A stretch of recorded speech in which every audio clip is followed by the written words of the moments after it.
Friends, welcome back to my channel career में। तो friends, आज के वीडियो में बात करने वाले फ्लीट मैनेजमेंट शिपिंग कंपनी के बारे में। फ्रेंड्स, बहुत सारे स्टूडेंट कमेंट करते हैं भाई फ्लीट मैनेजमेंट कंपनी कैसा है। फ्रेंड्स, आज हम लोग बात करने वाले इस वीडियो के अंदर कि फ्लीट मैनेजमेंट कंपनी में आप किस तरीके से स्पॉन्सरशिप ले सकते हो और फ्लीट मैनेजमेंट कंपनी की जो एग्जामिनेशन होती है, जो इसकी एग्जामिनेशन पैटर्न होती है और जो फ्लीट मैनेजमेंट कंपनी की जो इंटरव्यू सेशन होती है, हम लोग किस तरीके से एग्जामिनेशन पैटर्न क्या है, इसकी इंटरव्यू सेशन क्या है और इसकी जो मेडिकल रिक्वायरमेंट है वो क्या होती है। बेसिकली हम लोग सारा का सारा इन्फॉर्मेशन जानेंगे फ्लीट मैनेजमेंट से रिलेटेड। शुरू से लेकर तक बने रहो।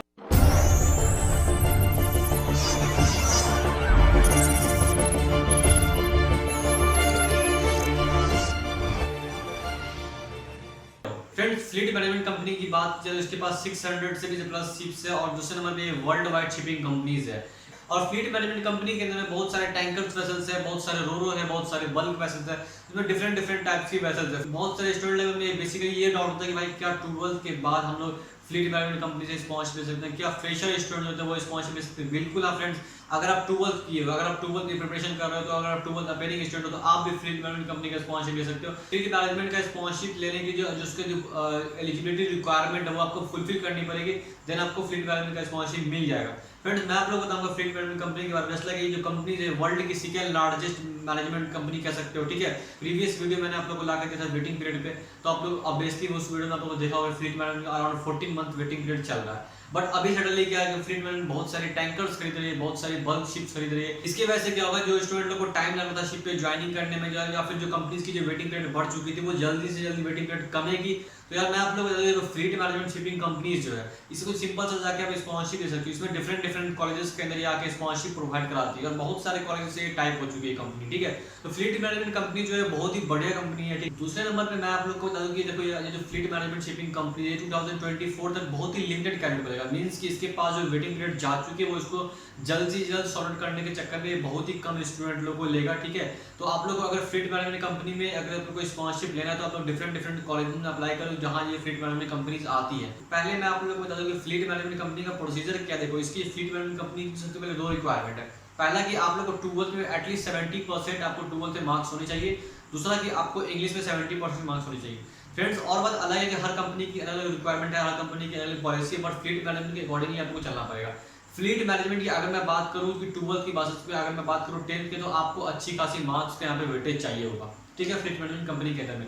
और बेसिकली इंग्लिश पे यहाँ पे मस्ट फोकस किया है। इंग्लिश में आपको 70% से ज़्यादा मार्क्स कम नीचे नहीं होना चाहिए। मीन्स कि एटलीस्ट 70% तो होना ही होना चाहिए। मतलब कंपनी रिक्वायर करती है कि भाई 12th में को 70% चाहिए और स्पेशली बोलती है कंपनी की इंग्लिश में मेरे को 70% चाहिए, ठीक है। फिर मैं अगर बात करूँ कि फ्रेंड फ्रेशर, अगर मैं स्टाइफन की बात करूँ तो बहुत सारे स्टूडेंट सोचते हैं मैं शिप पे मैं स्पॉन्सरशिप ले लेता हूँ तो मेरी स्टाइफन कितनी होगी।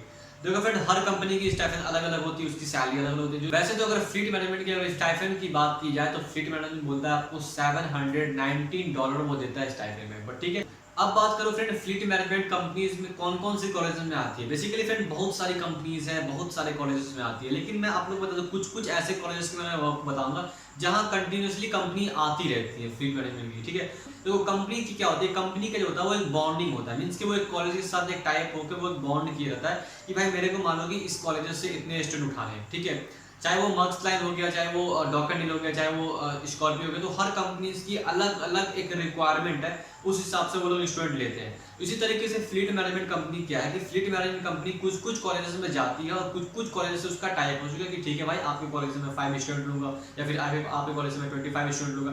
इस हिसाब से कॉलेजेस का एक मतलब कह सकते हो कि एक टाइप हो चुका है, एक लिंक है कॉलेज के साथ कंपनी में। और कॉलेजेस के साथ फ्लीट मैनेजमेंट के ऐसा बहुत सारी कंपनी लिंक होती है, ठीक है। जो कंपनी आती है उसमें और वहाँ के स्टूडेंट लोग को वो स्पॉन्सरशिप प्रोवाइड कराती है। जस्ट लाइक अगर IMI की बात करो, ARI की बात करो, टोलानी की बात करो, तो यार यहाँ क्या होता है कि बहुत सारी कंपनीज आती है आप लोग को स्पॉन्सरशिप प्रोवाइड कराने के लिए, आप लोग को प्लेसमेंट प्रोवाइड कराने के लिए। इसी तरीके से फ्लीट मैनेजमेंट कंपनीज जो वो भी आप लोग को स्पॉन्सरशिप जो प्रोवाइड कराती है वो किसी न किसी कॉलेज के थ्रू प्रोवाइड कराती है, ठीक है। तो अगर आपको फ्लीट मैनेजमेंट का कंपनी का स्पॉन्सरशिप चाहिए तो आप जस्ट लाइक जो फ्लीट मैनेजमेंट जो कंपनी जो जहाँ कॉलेज जो कॉलेज में जाती है वो कॉलेज आप फॉर्म फिल कर सकते हो, ठीक है। जस्ट लाइक तोलानी हो गया, IMI हो गया, ARI हो गया, TS सरामान हो गया, TS चाणक्य हो गया, ठीक है, एमेट हो गया। ये सब कॉलेजेस के अंदर क्या होता है कि ये सब कॉलेज के अंदर जाती है फ्लीट मैनेजमेंट कंपनी, सब कॉलेज के स्टूडेंट लोगों को लेती है। तो बेसिकली फ्लीट मैनेजमेंट कंपनी जो है वो ये कॉलेजेस के स्टूडेंट लोग को स्पॉन्सर करती है। ये कॉलेजेस के अंदर में फ्लीट मैनेजमेंट कंपनी जाती है और वहाँ के स्टूडेंट लोग को वो स्पॉन्सर करती है, ठीक है।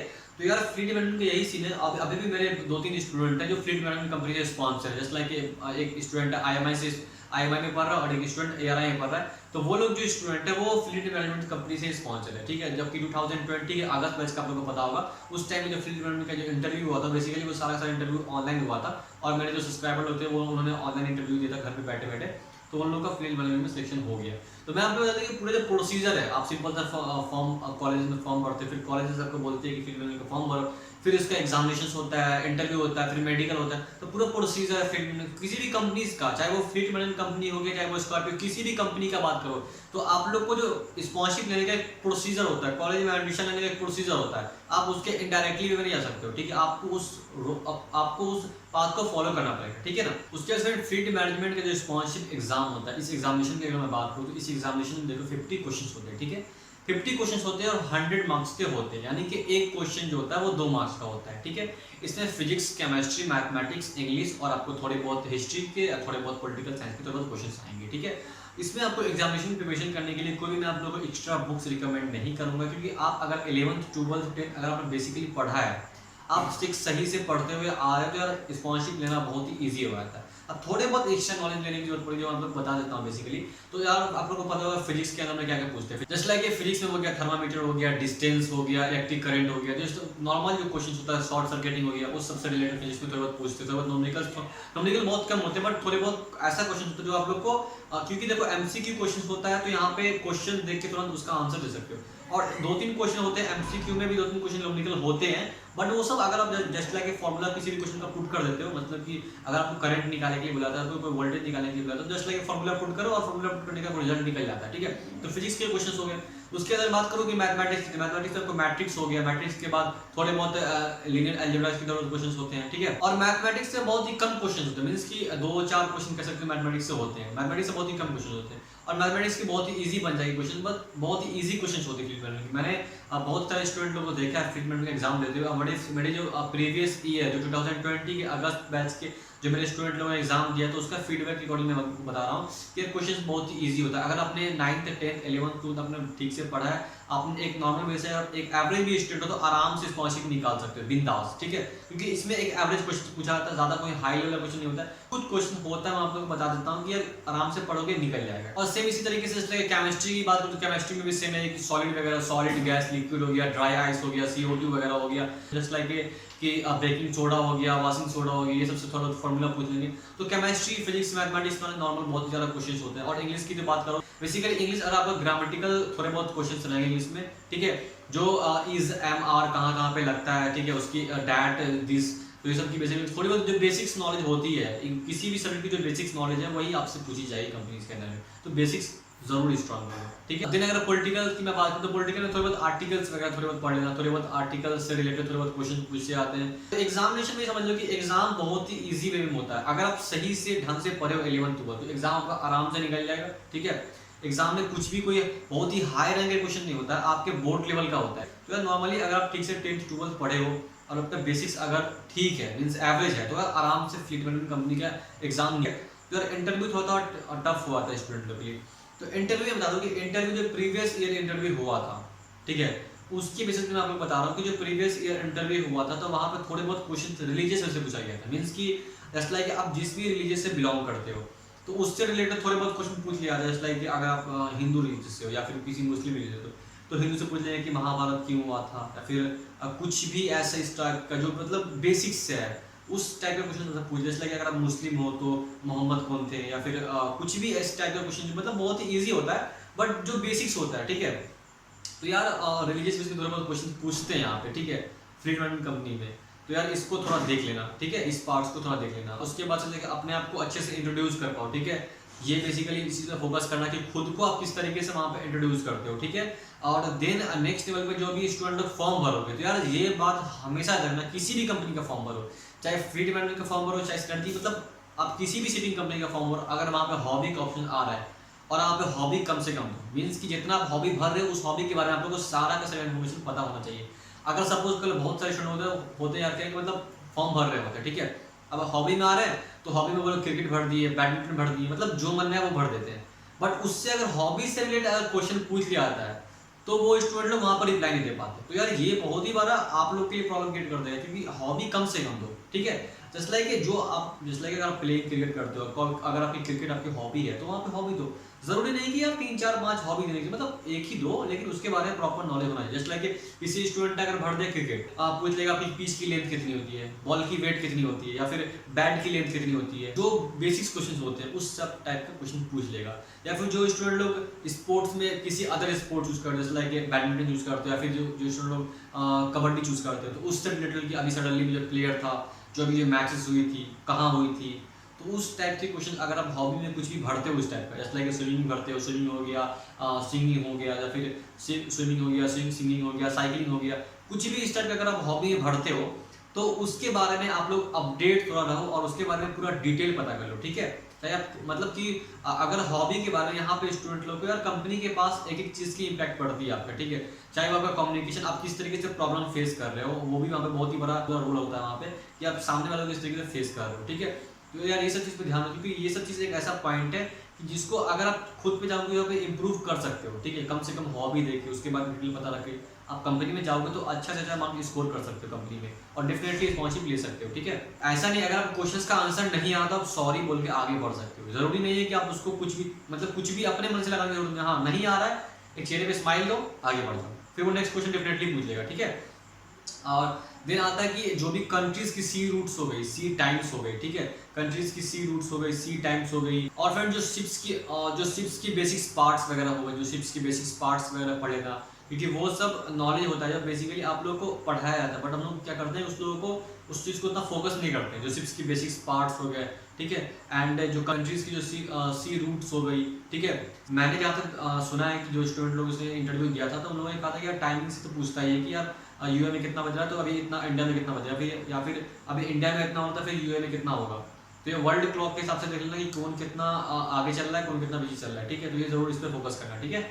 और जो बेसिक्स मैंने आप लोग को बताया कि जो इंटरव्यू आप लोग का आराम से क्लियर हो जाएगा अगर आप लोग ढंग से प्रिपेयर करते हो। और यार हमेशा पॉजिटिव वे में रिप्लाई देना, मीन्स कि कुछ भी कंपनी को आप मतलब कि यार देखो वो इंटरव्यू ले रहा है, ठीक है, वो इंटरव्यू ले रहा है और वो उन्होंने मतलब इतने सारे स्टूडेंट का इंटरव्यू लिया है, ठीक है, उनके पास एक्सपीरियंस है, नॉलेज है, स्किल है, वो 1 मिनट में पहचानता है कि कौन सा बंदा झूठ बोल रहा है, कौन सा बंदा सच बोल रहा है, ठीक है।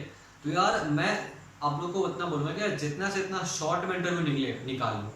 अगर उसको ज़्यादा चलते हुए मतलब कि ज़्यादा अगर उसको बढ़ा रहे होते ना तो फिर आप खुद फंसते हुए चले जाते हो। मीन्स कि जितना शॉर्ट में इंटरव्यू निकाल लो, ज़्यादा कुछ ही बोलने की जरूरत नहीं। जो भी क्वेश्चन पूछ पॉइंट टू पॉइंट वो क्वेश्चन पूछेगा, पॉइंट टू पॉइंट क्वेश्चन का आंसर दो। अगर कोई क्वेश्चन का आंसर नहीं आ रहा है तो सॉरी बोल के चेहरे पे स्माइल देके फिर वो नेक्स्ट क्वेश्चन पूछेगा, फिर आप नेक्स्ट क्वेश्चन का आंसर दो, ठीक है। तो प्रॉब्लम फेस करना सीख जाओ और जो मतलब कुछ भी नेगेटिव सेंस नहीं लेना, कि बी पॉजिटिव होकर जाना इंटरव्यू देने के लिए। आपका ड्रेसिंग सेंस अच्छा होना चाहिए, कम्युनिकेशन स्किल अच्छा होना चाहिए और एक अच्छा इम्पैक्ट बनना चाहिए। कहते हैं कि फर्स्ट इंप्रेशन या लास्ट इंप्रेशन, तो कंपनी में आप लोग का एक अच्छा इंप्रेशन बनना चाहिए अगर आप फील्ड मैनेजमेंट का स्पॉन्सरशिप लेने के लिए जाते हो तो, ठीक है। देन आप लोग फ्रेंड मेडिकल टेस्ट क्या है कि मेडिकल टेस्ट डिपेंड करता है कॉलेजेस पे। जस्ट लाइक अगर आपने IMI में फॉर्म भरा है, IMI में फॉर्म भरने के बाद अगर आप IMI के थ्रू एडमिशन ले रहे हो तो जो मेडिकल चार्जेस है वो अलग हो जाएगा थोड़ा। उसी तरीके से अगर आप ARI के थ्रू जाते हो तो ARI का थोड़ा चार्ज, क्योंकि कॉलेज आपका मेडिकल कंडक्ट कराता है, मीन्स कंडक्ट तो कराता है, बोलती है फ्लीट मैनेजमेंट शिपिंग कंपनीज कराती है, बट कॉलेज वहाँ पे आपको एक तरीके से गाइड कर रहा होता है।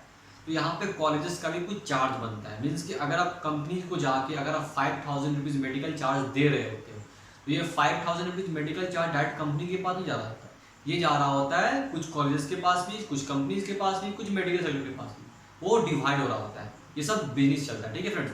जस्ट लाइक अगर आप मैं बता दूँ कि फ्लीट मैनेजमेंट जो कंपनी का जो मेडिकल टेस्ट है उसका कॉस्ट है 5000 रुपीज़, जो प्रीवियस ईयर 2020 के अगस्त बैच के स्टूडेंट ने दिया था उसकी वजह से मैं आपको बता रहा हूँ। और जो मैं आप लोग को इंपॉर्टेंट पार्ट बता दूँ कि देखिए अगर ये मेडिकल रिक्वायरमेंट है वो आप लोग को पता हो कि डिजी शिपिंग अप्रूव्ड मेडिकल जो मांगते हैं सबसे पहले, उसके बाद कंपनी की एक पॉलिसी होती है कि कंपनी भी हम अपने हिसाब से लेंगे, ठीक है, वो अलग बात है। कॉलेज जो आपको जहाँ रिकमेंड करता है मेडिकल चेकअप कराने के लिए, सपोज करो कि अगर भैया मैंने आप लोग को मेडिकल के लिए कोई भी बोला कि आप मेडिकल चेकअप करा के आओ, तो जो कहाँ पे आपको कॉलेज भेजता है वहीं पे आप जाओ, क्योंकि अगर आप किसी अदर से रिपोर्ट लेके आते हो मेडिकल का तो वहाँ पे वो कॉलेज बोलेगी भैया हम इसको वैलिड नहीं देते हैं, इसकी यहाँ पे मेरे पास इसकी कोई वैलिड नहीं है। तो यार बहुत सारे स्टूडेंट लोगों ने ऐसा प्रॉब्लम फेस किया है। तो उनका ये फीडबैक था कि भाई जो भी स्टूडेंट लोग पढ़ रहे हैं, जो भी स्टूडेंट लोग स्पॉन्सरशिप के लिए एडमिशन लेने के लिए जा रहे हैं कॉलेजेस के अंदर में, तो यार प्लीज़ जहाँ कॉलेज बोलता है वहाँ चले जाओ मेडिकल के लिए, क्योंकि यार यहाँ पे कॉलेज का कंपनी के साथ टाइप होता है, कॉलेज का मेडिकल के साथ टाइप होता है, सब लोग का भाई एक दूसरे से टाइप है। तो यार यहाँ पे आपसे 5000 रुपीज़ अगर कोई कंपनी चार्ज कर रहा है मेडिकल का, तो यहाँ पे सबके पास बट रहा है पैसा, ठीक है। तो यार क्या करोगे, आपके पास कोई ऑप्शंस नहीं है, तो आपको 5000 रुपीज़ मेडिकल चार्ज देने पड़ेंगे। और सारा का सारा कुछ मेडिकल यहाँ पे चेकअप हो जाता है, आपको वो लोकेशन भेजेंगे, वहाँ पे आप जाओ मेडिकल चेकअप कराओ, ठीक है। फिर थोड़ा देर वेट करो, फिर बहुत सारे टाइप का मेडिकल चेकअप होता है, जो भी डिजिटल से कंपनी की जो अपनी मेडिकल रिक्वायरमेंट होती है उसके अकॉर्डिंगली बहुत सारा टाइप का मेडिकल चेकअप होता है, ठीक है फ्रेंड्स। तो बहुत सारा टाइप का मेडिकल चेकअप आप लोग का ब्लड टेस्ट, यूरिन टेस्ट, आपका ईयर टेस्ट, नोज टेस्ट और साइकोमेट्रिक टेस्ट। तो फ्रेंड बहुत सारा टाइप का डिफरेंट टाइप्स का जो टेस्ट होते हैं आपको, ठीक है। तो मेडिकल टेस्ट करवाने का 20-25 पेजेस का रिपोर्ट्स आपको मिलता है, मीन्स कि आपको इतने रिपोर्ट्स मिलते हैं यार, ठीक है। तो यार इस तरीके से चेकअप होने के सिंपल सा जो कॉलेज, अगर आप मेडिकल फील्ड तो सारा इसका प्रोसीजर फॉलो करने के बाद सारा कुछ आपका ओके है, फिर देन आप अगर आपको कंपनी सिलेक्ट कर लेती है तो फिर उसके अंदर कॉलेज आपको एडमिशन दे देती है। तो फ्रेंड वीडियो पसंद है, वीडियो को लाइक करना, चैनल सब्सक्राइब करना, और मर्चेंट नेवी से रिलेटेड और अदर किसी भी अदर कैरियर ऑप्शन कोई भी क्वेश्चंस, कोई भी डाउट तो कमेंट करना। Thank you guys, all the best, have a nice day.